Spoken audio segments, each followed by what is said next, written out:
Okay, so I've queued up my YouTube channel, which you can get to at www.servervideo.com. And this is kind of like Inception, because anybody watching this video, you're at my website. So I'm like doing a website video of the place where you can get my website videos, where you'd be watching it on a website video. Oh my gosh. Okay, anyway, if you were to click right here, you could watch, and I don't know if I can record a video of a recording. We'll find out. And let's say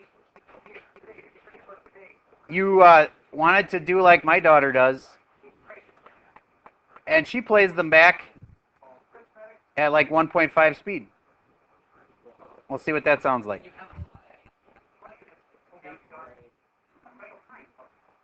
See if you can follow it.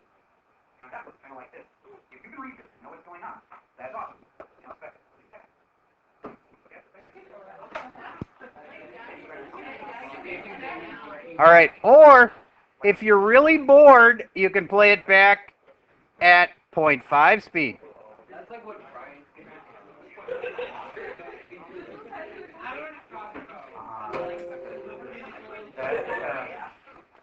Made a big difference for some. Needed a good score to get in there.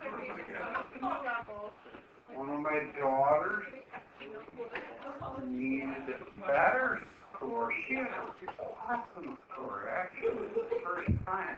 Oh, so those videos could be handy. And for entertainment, playing them at half speed. All right, so your lesson for today is all about review for the final, and so I'm going to start back where we started, which was on these sequences. So let's pull one up, and you'll want to get your calculator out to be able to do this. Grab your graphing calculator if you need to borrow one. This is the part where you should come up and borrow one now. So now let's say we had this. Let's say that you just got $500,000. Where in the world would you get something like that? Well, it could be that, yes,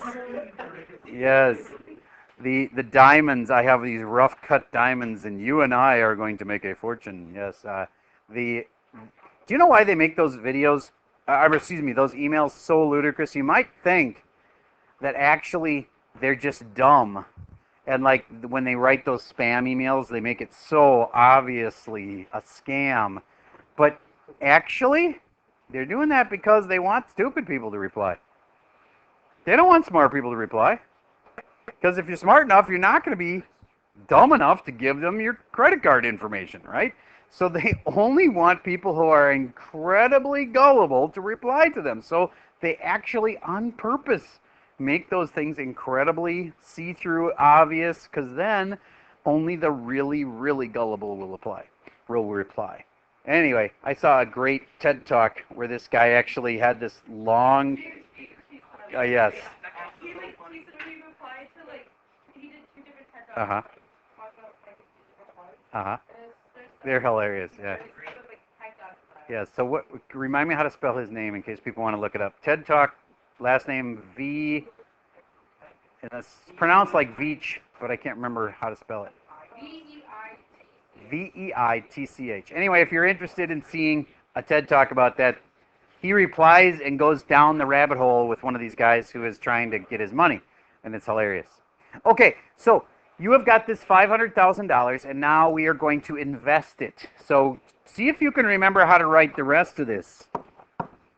U sub n is equal to, don't say it, write it.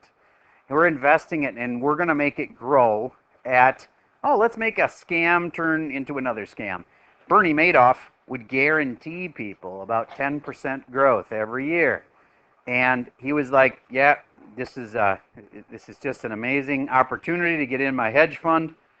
And so he would get 10% growth a year, which isn't even crazy outrageous. He wanted to, on purpose, make it like believable, a believable scam. Like 10% isn't insane growth, but he was doing it year after year after year. Actually, he wasn't. He was just taking their money and spending it, And then he was just waiting for that final day when somebody would say, I want my money back, and he didn't have enough to give them because he was busy spending their money the whole time.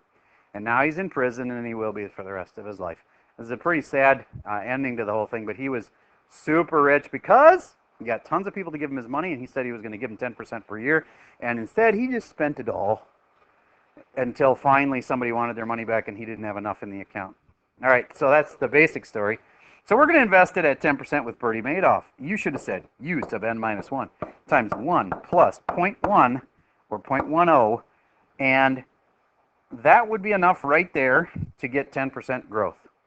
Okay, now what if I wanted it to be a monthly thing? Do you remember where we would divide this? Do you remember what I'm going to divide by right now? Divide by 12. And let's say that we want to add to it because we think this is such a good deal, this 10% deal that he's running, that we want to add $100 a month. Then you'd go plus 100. And then the last thing we usually put was this little thing called a domain, and it was always 1 bigger than whatever you started with. If it was u sub 1 to start with, then we'd say n is greater than or equal to 1. That's a little reminder of how that worked on paper. Okay, one tiny little change, if I just go and erase this plus 100 and put minus 100, that just changed everything. It's no longer an investment that's going to grow and grow and grow. It's a loan, and you're trying to pay it back. So those are payments at the end now. So that little minus sign versus a plus sign changes everything. All right, and that, by the way, is such a small payment on a $500,000 that the $100 payment really wouldn't be enough to make it go down. That wouldn't be paying it back. If you borrow $500,000 to buy your house or whatever, then you're making a lot bigger payments than that. Now, granted, you wouldn't probably be paying 10% interest, though, on your house. The interest rates are lower than that nowadays.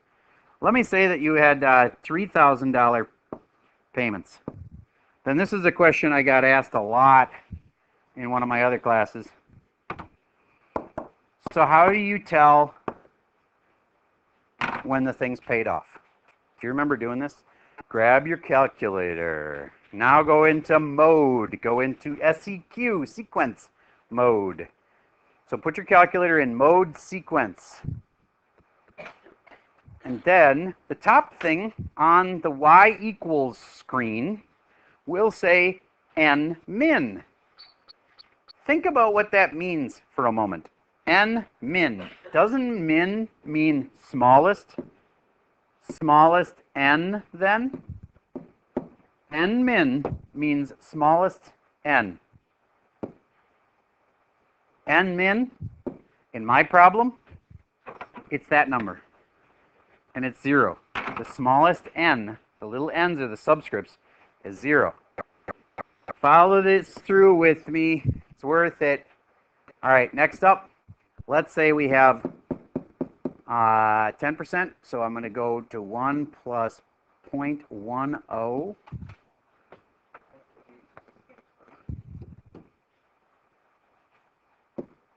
And then the u is right above the 7, by the way, if you're looking for the u.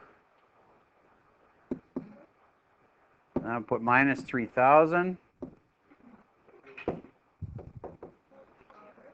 The starting value of 500,000.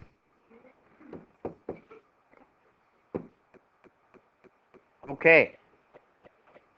If you're having trouble with what I just typed in there, ask the kid next to you, see if you can get your y equals screen to look like this. Okay. Now here's a dilemma. My table, where should I start even? Do you think after like 12 months that this is going to be paid off? No, not even close. Okay. So I'm going to try like 100 months. I'm going to start my table setup, table start. I'm going to start mine at 100. I don't even know. I really don't. How long it's going to take to pay off. But if my payoff number is still positive, that means it's not paid off yet.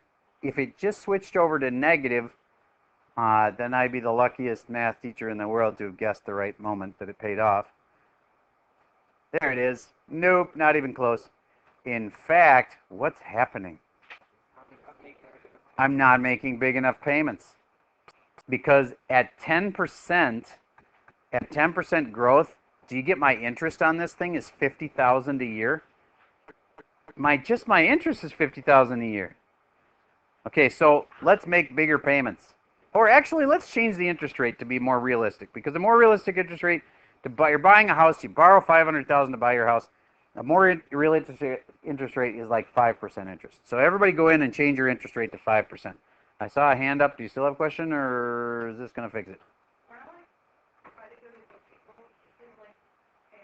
Okay. First of all, go back to this with me and make sure that all of yours looks exactly the same on this part as mine does, except we're going to change this to now to 0.05 for the interest. 0.05. And now I'm going to go back to my table. If your table doesn't work, try your table settings first. Table settings is right above window, and make sure you're starting at 100. Does that mean 100 years? No, 100 what? Months. So one of the most common mistakes is somebody says, go to 3 years, and people go to 3. Well, that's 3 months. Okay. Is it going down now? Yes. So I still owe a ton of money, though. Maybe I'm going to go out to like, what would 30 years? That's typically how long it takes to pay off a house mortgage. 30 years times 12 is 360 payments. Maybe it's not that far. I'll go to 200 next and see how it's doing. I'm going to go to table settings. Go to 200. GJ, is yours working now or not? If not, I can come and fix it. All right. With the first call for help, please check with the person across from you and ask them to look at it. And if they can't figure it out, let me try. There's too many calculators not working right now for me to fix them all myself, but I'll help if you have somebody else try first.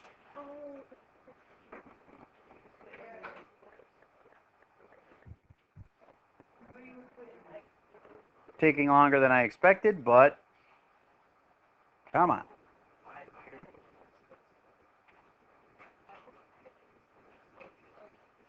I guess it does have to calculate at least 200 entries on the table. So I can't complain too much. There we go. Oh, still not paid off, though. Has anybody gone out into the future? Maybe you got a faster calculator than me and found it? You found it. 359. Oh my gosh, that's kind of crazy. I almost hit exactly 360 for the payoff. That's weird. All right, I hear ya.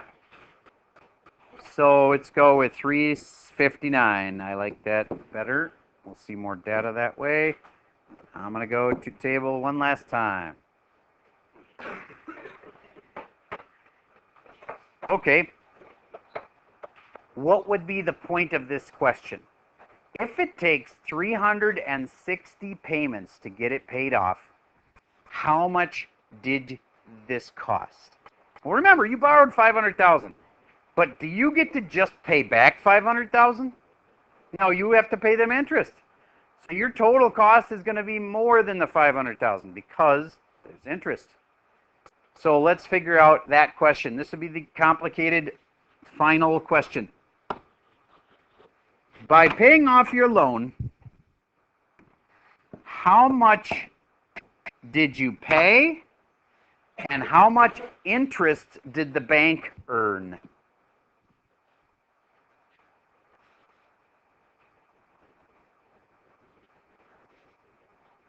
I'm going to pause for a second. Okay, we finally found it. It was actually at 285 was the last time that we owed money. And then we made one more payment. Listen, please. So here's what you do. You say, could you pay it off with 285 payments? Nope. So then you'd say 286 payments of $3,000. I'm going to go off on a separate calculator here because I want to leave that up on the screen. And I'm going to say 286 payments times 3,000. The total I paid was $858,000. Do you get why banks like to loan people money for houses? Because they gave you $500,000, and then you gave them payments back until you had paid them $858,000. Holy cow. They made $358,000 in what? Interest. Okay. But just to clarify, one more time, we made 286 times 3,000 is 858.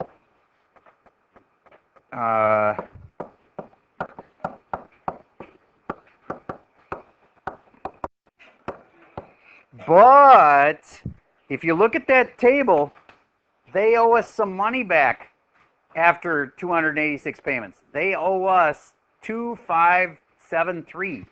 So we got to subtract that. How many of you recognize that you needed to subtract 2573? That's a big deal, because a very common mistake answer would be to forget to subtract that. They owe you some money back. So you really only paid 855,427. Now, this is kind of a dumb question, but is that how much interest you paid them? No. How do you get the interest you paid them? Subtract the 500,000. Okay. So there's a quick review of some of the toughest loans and investments stuff. Now, am I going to try to cover everything today? Nope. But I'm going to try to cover one more little thing. How do we make one of these into one of these? That's called an exponential. It has an x in the exponent. All right, I'm going to remind you quick how this works. If you have a simple one like, oh, I started with 10. U sub 0 equals 10. U sub n equals U sub n minus 1 times 1 plus 0.05. Can you write me one of these? Write for me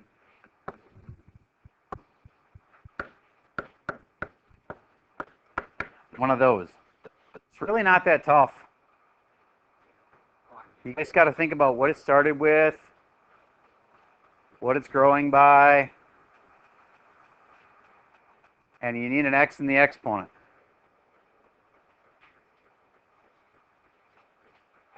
How many of you knew I was talking about 10 there? Raise your hand if you knew that 10 was there. Good. How about 1.05 to the x? Raise your hand if you had that right. Sweet. You remember exponentials, they're called. And then the next little thing we taught you was, what if we had to solve for the x? Like this was a 28, and we had to solve for x. Then you needed a different branch of math. Logarithms, very good. Do you remember how you divide by 10 on both sides? And therefore this is 2.8, 1.05 to the x. Who remembers how to write a log for that? Because that's the next unit we did. If you remember how to write a log, try to write it. It's log-based something of something. Write down what you think it is. If your memory on this is not good, I got a whole set of videos on logs. You could always watch them. Watch them on 1.5 speed. My daughter used to watch, she had a flipped classroom where the teacher did all the new stuff on video, and she would watch them at home. And this is the funny part. I didn't know she was watching them on 1.5 speed.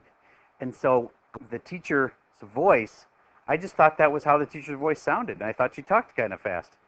It's like the whole time I thought it was a normal classroom. So I think the teacher actually spoke really slowly and deliberately. But when I always heard the teacher was talking like this, and I thought, well, that's just how she talks. No, my daughter was playing them on 1.5 the whole time. So I'd hear it in the other room, like coming from her bedroom, and she was always listening to the same teacher on 1.5 speed. All right, so back to this. We're going to do log base 1.05 of 2.8 equals x. Who had it in the right order? Awesome. Then how do you put that in the calculator? Grab your calculator, see if you can do that.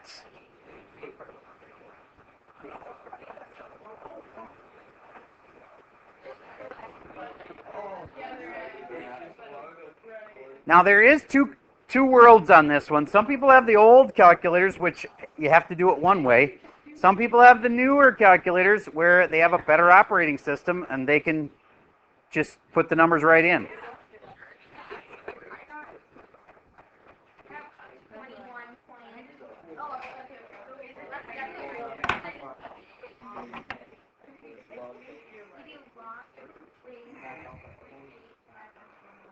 Okay, if you have the new style calculator, you want what's called log base.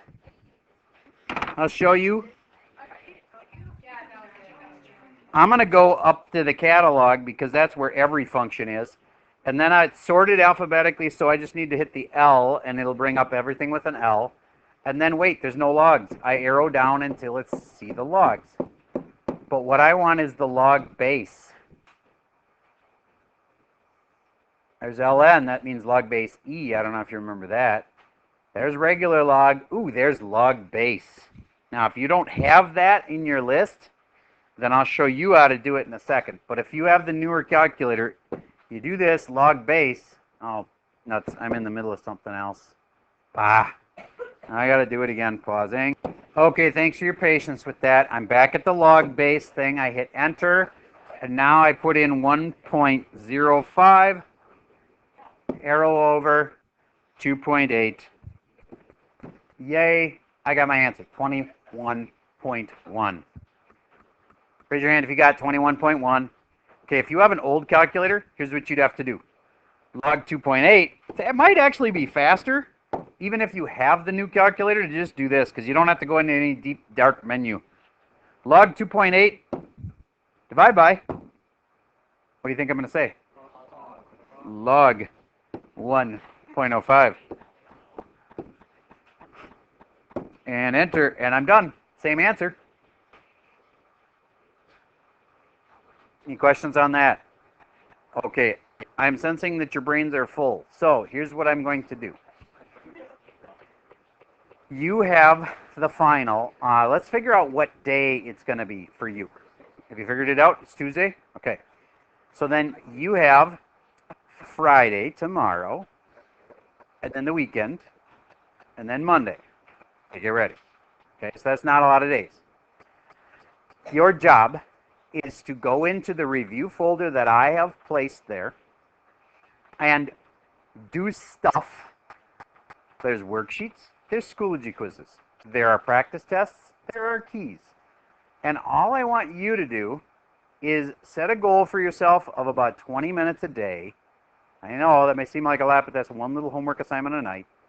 And I want you to take screenshots of everything that you do. If you take a little Schoology quiz, take a screenshot of it. If you do a few pages, honestly, I wouldn't do a whole worksheet unless you know you need help on that topic, like a lot of help on that topic. But maybe you do a problem on this worksheet and a problem on that worksheet. Take screenshots of everything, and then you're going to drop it all in a Dropbox on the last day. So I want you to show me what you did. Some kids I'm going to scroll through and go, are you serious? You did like 4 problems on one worksheet to study for your final. And other kids I'm going to be like, oh my gosh, they did like 17 pages worth of stuff. This is insane. So, but I get you're in different places. I used to think that kids who like didn't study for the final, that was really slacking. But then I realized after seeing my daughter go through this, she was like, I could get a C on the final and still get a straight A. Mathematically, there's no way I'm not going to have an A. Would it have been smart to spend 5 hours studying for that final? No, that would have been dumb.